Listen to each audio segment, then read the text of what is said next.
ನಿನ್ನಿದ್ದರಾಮಯ್ಯ ಹೊರಗೆ ಬಾರಯ್ಯ. ಕೊಪ್ಪಳ ಜಿಲ್ಲೆಯಲ್ಲಿ ಮೀಟಿಂಗ್ ಆಗಿದೆ. ನಾನು ಪೊಲೀಸ್ ಅಲ್ಲ, ಬರೀ ವೇಷ. ನಮ್ಮ ಮಕ್ಕಳಿಗೆ ವೇಷ ಮಾಡಬೇಕಂದ್ರೆ ನಮ್ಮಲ್ಲಿ ಯಾರು ಇಲ್ಲ. ಬರೀ ಹಲವಾರು ಜನ ಇದೇ ವೇಷ ಭೂಷಣದಿಂದ ತಿರುಗಾಡಕ್ಕಿದ್ದೇವೆ.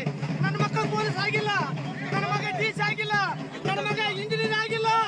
ಹಲವಾರು ಜನ ಇವನು ರಾಜ ವೇಷಭೂಷಣ ಅಷ್ಟೇ.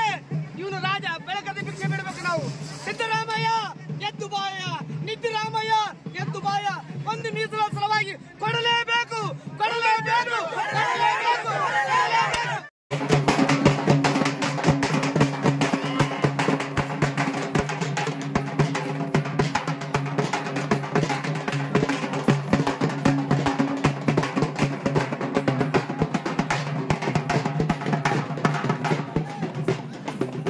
ನಾವು 60-70 ವರ್ಷದಿಂದ ನಾವು ಭಿಕ್ಷೆ ಬೇಡಲೇ ಇದ್ದೀವಿ. ನಮ್ಮ ಮಕ್ಕಳಿಗೆ ಸಾಲಿ ಇಲ್ಲ, ಮತ್ತೆ ನೌಕರಿ ಇಲ್ಲ.